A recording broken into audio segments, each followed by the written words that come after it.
கிட்டத்தட்ட 5000 ஏக்கர் வந்து இந்த டங்ஸ்டன் சுரங்கம் அமைக்கிறதுக்கான ஏலத்தை வந்து மத்திய அரசாங்கம் 7ஆம் தேதி அறிவிச்சு அதுதான் அங்க இருக்க மக்கள் மத்தியில பெரும் விவாதத்தையும் அதற்கு எதிரான போராட்டத்தையும் வந்து முதல்ல தூண்டுது. அப்படி டங்ஸ்டன்ல என்ன இருக்கு அப்படின்னு நம்ம போய் பார்த்தோம்னா, டங்ஸ்டன் வந்து ஒரு உலோக பொருள், இரும்பை விட அடுத்தபடியானது. இது தங்கம் இல்ல அதுக்கு அதை கம்பேர் பண்ண மாதிரி இது ஒரு அதிகப்படியான விற்பனை செய்யக்கூடிய ஒரு உலோக பொருள். இது சாதாரண தங்கத்தை வந்து எவ்வளவு தூரம் கீழே தோண்டி அங்க இருக்கக்கூடிய பாறைகளுக்கு இடையில எடுக்கிறாங்களோ அதே மாதிரிதான் இந்த டங்ஸ்டனையும் மலை அதை உடைச்சு அதற்கு கீழேயும் வந்து தோண்டி அதுக்கு உள்ளாவே வந்து வேதிப்பொருள் இருக்கும். குறிப்பா இந்த திட்டத்தை மூர்க்கமா அமல்படுத்துறதுக்கு மோடி அரசாங்கம் பல்வேறு இயற்கை இந்த மாதிரி பாதுகாக்கப்பட்ட வேளாண் சட்டங்களை வந்து தனக்கான கார்பரேட் நலனுக்காக திருத்துறத ஒரு பக்கம் செஞ்சுட்டு இருக்கு. ஆனா இன்னொரு பக்கம் இங்க இருக்கக்கூடிய மாநில அரசாங்கம் திமுக அரசாங்கமாகட்டும் இதை மறைமுகமா எப்படி இதை அமல்படுத்துறதுக்கான வேலையை செய்யணும். அனைவருக்கும் வணக்கம். நேற்றைய தினம் மதுரை மட்டுமல்ல அதை சுற்றி இருக்கக்கூடிய கிராமத்தில் இருக்கக்கூடிய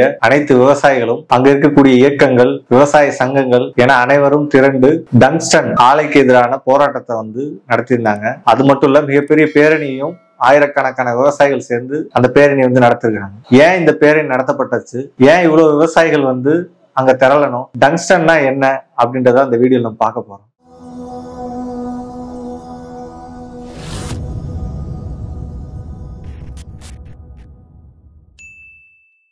டங்ஸ்டன் கிட்டத்தட்ட இந்த டங்ஸ்டன் வந்து எப்போ பேசு பொருள் ஆகுது அப்படின்னு பார்த்தோம்னா, நவம்பர் 7ஆம் தேதி மத்திய ஒன்றிய அரசாங்கம் வந்து வேதாந்தா, குறிப்பா வேதாந்த நிறுவனத்துடைய கிளை நிறுவனமான ஹிந்துஸ்தான் ஜிங்க் அப்படின்ற நிறுவனத்துக்கு வந்து டங்ஸ்டன் ஆலையை வந்து எடுக்கிறதுக்கான ஒப்பந்தத்தையும் அந்த ஏலத்தை வந்து அறிவிக்கிறாங்க. நவம்பர் 7ஆம் தேதியிலிருந்து மதுரை, மேலூர் மற்றும் அதன் சுத்து வட்டார பகுதியில் இருக்கக்கூடிய அரிட்டாப்பட்டி பல்வேறு கிராமங்கள் கிட்டத்தட்ட 5000 ஏக்கர் வந்து இந்த டங்ஸ்டன் சுரங்கம் அமைக்கிறதுக்கான ஏலத்தை வந்து மத்திய அரசாங்கம் 7ஆம் தேதி அறிவிச்சு அதுதான் அங்க இருக்க மக்கள் மத்தியில பெரும் விவாதத்தையும் அதற்கு எதிரான போராட்டத்தையும் வந்து முதல்ல தூண்டுது. அந்த அடிப்படையில நவம்பர் 7ஆம் தேதியிலிருந்து கிட்டத்தட்ட நேற்றே நடந்த பேரணி வரைக்கும் பல்வேறு கட்ட போராட்டங்களையும் பேரணிகளையும் அங்க இருக்கக்கூடிய விவசாய சங்கங்கள் அங்க இருக்கக்கூடிய விவசாயிகள் தொடர்ந்து நடத்திட்டு வர்றாங்க. இந்த டங்ஸ்டன் நிறுவனம் யாரோடது அப்படின்னு பார்த்தோம்னா, தூத்துக்குடியில கிட்டத்தட்ட 13 உயிர்களை சுட்டு வீழ்த்தி அரசு நடத்திய ஒரு பயங்கரவாத சம்பவத்தின் மூலமாக இன்னைக்கு அந்த ஆலை வந்து மூடப்பட்டிருக்குது. அந்த ஆலையோட அனில் அகர்வாலுடைய வேதாந்த நிறுவனம் தான் இந்த டங்ஸ்டனையும் இன்னைக்கு வந்து ஏலத்துல எடுத்துருக்காங்க. அதோட தொடர்ச்சியா தான் அங்க இருக்க மக்கள் வந்து இந்த டங்ஸ்டன் சுரங்கம் வந்து மதுரையில அமையக்கூடாது. அப்போ அந்த மதுரையை அமையக்கூடிய இந்த டங்ஸ்டன் அமையக்கூடிய பகுதி எப்படிப்பட்ட பகுதி அப்படின்னு பார்த்தோம்னா, அரிட்டாப்பட்டின்ற இந்த ஊர் வந்து கிட்டத்தட்ட பல்லுயிர் தலமா வந்து விளங்கிட்டு இருக்குது. அது தமிழக அரசாங்கமும் அதற்கான அங்கீகாரத்தை வந்து கொடுத்துருக்காங்க. அது மட்டும் கிடையாது, அதை சுத்தி இருக்கக்கூடிய 5000 ஏக்கர் நிலப்பரப்புல இந்த சுரங்கம் வந்து அமைப்பு போவதாக அந்த திட்டத்தில் அறிவிச்சாங்க. இது ஆரம்ப கட்டத்துல பயங்கர எதிர்ப்பு வந்தா கூட, குறிப்பா தமிழ்நாட்டுல அந்த எதிர்ப்பு பார்த்துட்டு தமிழக அரசாங்கம் உடனே வந்து சட்டமன்றத்துல இதற்கு எதிரான தீர்மானத்தை வந்து போட்டு இந்த திட்டத்தை நாங்க ஏற்றுக்கொள்ள மாட்டோம் அப்படின்ற மாதிரி சொன்னாங்க. ஆனா அதுவும் மக்களோட போராட்டத்தின் காரணமாக தான் அந்த தீர்மானம் ஏற்பட்டதே தவிர அதற்கு முன்னாடி திமுக அரசாங்கம் எப்படி நடந்துக்கிட்டாங்க அப்படின்னு பார்த்தோம்னா, இந்த போராட்டம் தொடங்குறதுக்கு முன்னாடியோ இல்ல இது ஏதோ நவம்பர் 7ஆம் தேதியிலோ தொடங்கப்பட்ட திட்டம் கிடையாது. கிட்டத்தட்ட 5 ஆண்டுகளாக இந்த டங்ஸ்டன் சுரங்கம் அமைப்பதற்கான பல்வேறு நில அளவீடுகள் அங்க இருக்கக்கூடிய கனிமங்களை வந்து டெஸ்ட் பண்றதுக்கு பல்வேறு கட்ட நடவடிக்கை வந்து மத்திய அரசாங்கம் தொடர்ந்து செஞ்சுட்டு இருந்துச்சு. அந்த அடிப்படையில பார்த்தோம்னா இது ஏதோ தமிழக அரசாங்கம் குறிப்பா வந்து நவம்பர் 7ஆம் தேதி ஒன்றிய அரசாங்கம் மோடி அரசாங்கம் அறிவிக்கும் போது இந்த திட்டம் வந்து எங்ககிட்ட கேட்கவே இல்லை, அங்க அமைப்பதற்கான எந்த ஒரு பரிந்துரையும் மாநில அரசாங்கத்தை மத்திய அரசாங்கம் கேட்கல அப்படின்ற மாதிரி அப்பட்டமாக தங்களோட கார்பரேட் நலனை சந்தர்ப்பவாத நடவடிக்கையை திமுக அரசாங்கம் செஞ்சது. அது எந்த அடிப்படையிலன்னா, இந்த 5 ஆண்டுமே இது மாநில அரசாங்கத்துக்கு தெரியாம இருக்குமானா கிடையாது. இப்ப அந்த அடிப்படையில மக்களோட போராட்டத்தை பார்த்து திமுக அரசாங்கம் பின்வாங்கி அதற்கான தீர்மானத்தை நிறைவேற்று. அது மட்டும் இல்லாம தொடர்ச்சியான ஒவ்வொரு கட்ட போராட்டத்தையும் அங்க இருக்க கிராம மக்கள் வந்து ஒருங்கிணைச்சாங்க. இதெல்லாம் எதை உணர்த்து அப்படின்னா, டங்ஸ்டன் ஏதோ சாதாரண ஒரு பொருளாவோ அது ஏதோ சின்ன இடத்துல உற்பத்தி போன்ற நிறுவனமாவோ இது கிடையாது. 5000 ஏக்கர் பரப்பளவுல, குறிப்பா அந்த 5000 ஏக்கர் பரப்பளவு இருக்கக்கூடிய 70க்கும் மேற்பட்ட கிராமங்கள் இருக்கு. அந்த கிராமங்கள் எல்லாமே வந்து விவசாயத்தை நம்பி இருக்கக்கூடிய மக்கள். விவசாயம் மட்டுமான்னு பார்த்தோன்னா அங்க பல பறவைகள், விலங்குகள், இயற்கை தொல்லியல் கல்வெட்டுகள், குறிப்பா அங்க இருக்கக்கூடிய கல்வெட்டுகள் தமிழர்களோட பாரம்பரியத்தை ஆராய்ச்சி பண்றதுக்கான தொல்லியல் தளமா கூட அந்த அரிட்டாப்பட்டியும் அதை சுற்றுவட்டார பகுதியில, குறிப்பா அந்த டங்ஸ்டன் எடுக்க போற மலையை ஒட்டி இருக்கக்கூடிய பகுதிகள் ஃபுல்லா கல்வெட்டு நிறைந்த பகுதிகள். இப்படிப்பட்ட ஒரு இயற்கையும் அதை சார்ந்திருக்கக்கூடிய மக்களையும் அப்புறப்படுத்திட்டு இப்பேற்பட்ட ஒரு கார்பரேட் திட்டம் எங்களுக்கு வேணாம்னு சொல்லிதான் இந்த போராட்டம் முதல் கட்டமா தொடங்குது. அந்த அடிப்படையில பார்த்தோம்னா இது ஏதோ சாதாரண அங்க இருக்கக்கூடிய விவசாயிகளுக்கு மட்டும் பாதிப்பானா கிடையாது. இப்படி பல இயற்கை வளங்கள், கல்வெட்டுகள் தொடர்ந்து அங்க இருக்கக்கூடிய விலங்குகளோட பாதிப்பை உணர்ந்துதான் அங்க இருக்க மக்கள் இதற்கான தொடர்ச்சியான போராட்டத்தை பண்ணிட்டு இருக்காங்க. 5 ஆண்டுகளாவே இதற்கான போராட்டத்தை அவங்க தொடங்கிட்டாங்க. குறிப்பா அந்த டங்ஸ்டன் எப்படி உற்பத்தி பண்ண போறாங்க அப்படின்னு நம்ம ஓரளவு அறிவியல் பூர்வமா பார்த்தா கூட கிட்டத்தட்ட அது ஒரு உலோக பொருள் தான். டங்ஸ்டன் ஒரு உலோக பொருள். இரும்பை விட அடுத்தபடியானது. இன்னும் குறிப்பா சொல்றேன், என்ன மாதிரி சொல்றாங்க அப்படின்னா, இது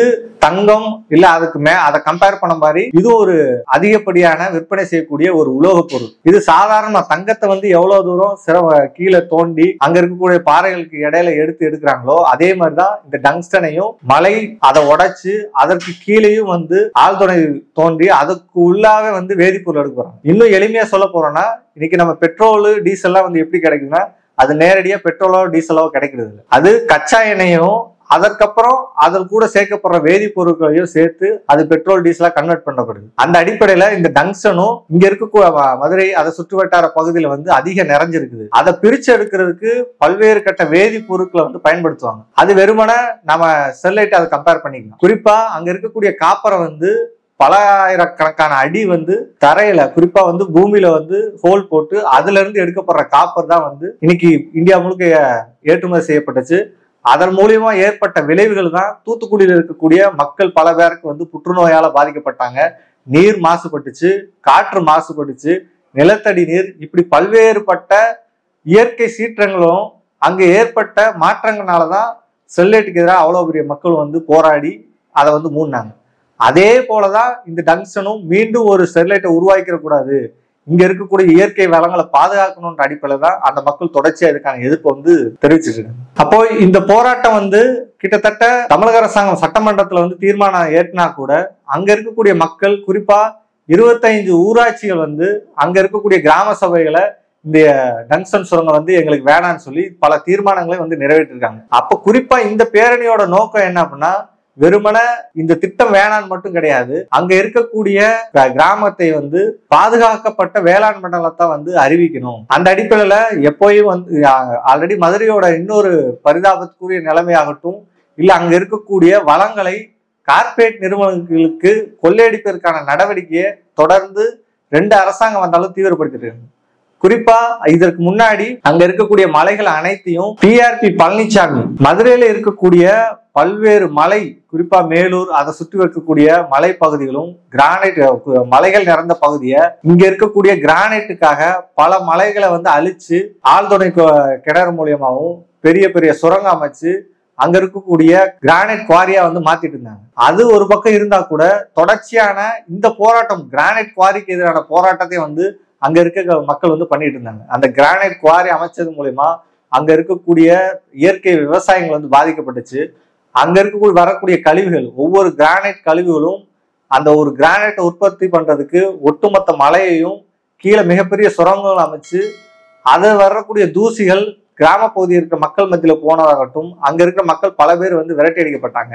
அதற்கு எதிரான அவங்க நடத்திய தொடர்ச்சியான போராட்டம் ஒரு சில இடத்துல மூடப்பட்டா கூட, குறிப்பா கடந்த 2 மாசத்துக்கு முன்னாடி மதுரையில் இருக்கக்கூடிய வேலூர் பகுதியில் இருக்கக்கூடிய பல பகுதிகளுக்கு மதுரை மாவட்டமே மீண்டும் கிரானைட் கோவிலுக்கு ஒப்புதல் கொடுக்கறதுக்கான நடவடிக்கை செஞ்சாங்க.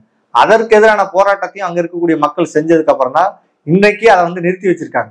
இப்படி மதுரை சுற்றுமுழுக்க இருக்கக்கூடிய இயற்கை வளங்களை எப்படியெல்லாம் கார்பரேட் கொள்ளையடிக்க முடியும், எப்படிலாம் அந்த இயற்கை வளங்களை சுரண்ட முடியும்னு சொல்லி தொடர்ச்சியான நடவடிக்கையை இந்த கார்பரேட் கும்பல் எடுத்திருந்தா கூட அங்க இருக்கக்கூடிய மக்கள் தொடர்ந்து இதற்கு எதிரான போராட்டத்தை தீவிரமா பண்ணிட்டு இருக்கிறாங்க. அப்போ இதுல இந்த பாசிச மோடி அரசாங்கம் ஆகட்டும், இல்ல தமிழ்நாட்டில் இருக்கக்கூடிய மாநில அரசாகட்டும், இவங்களோட நிலைப்பாடு எப்படி இருக்கு அப்படின்னு நம்ம பார்த்தோம்னா, குறிப்பா இந்த திட்டத்தை மூர்க்கமா அமல்படுத்துறதுக்கு மோடி அரசாங்கம் பல்வேறு இயற்கை இந்த மாதிரி பாதுகாக்கப்பட்ட வேளாண் சட்டங்களை தனக்கான கார்பரேட் நலனுக்காக திருத்துறத ஒரு பக்கம் செஞ்சுட்டு இருக்குது. ஆனா இன்னொரு பக்கம் இங்க இருக்கக்கூடிய மாநில அரசாங்கம் திமுக அரசாங்கமாகட்டும் இத மறைமுகமா எப்படி இதை அமல்படுத்துறதுக்கான வேலையை செய்யணும். குறிப்பா நாம திமுக நேரடியா கார்பரேட் திட்டங்களை ஆதரிக்கிறாங்க அடிப்படையில பல விஷயங்கள் பண்ணிட்டு இருக்காங்க. இது டங்ஸ்டன் மட்டும் கிடையாது. குறிப்பா பரந்தூர்ல விமான நிலையம் அமைப்பதற்காக அதற்கு எதிரான போராட்டம் அங்க இருக்கக்கூடிய கிராம மக்கள் கிட்டத்தட்ட ஓராண்டா பண்ணிட்டு இருக்காங்க.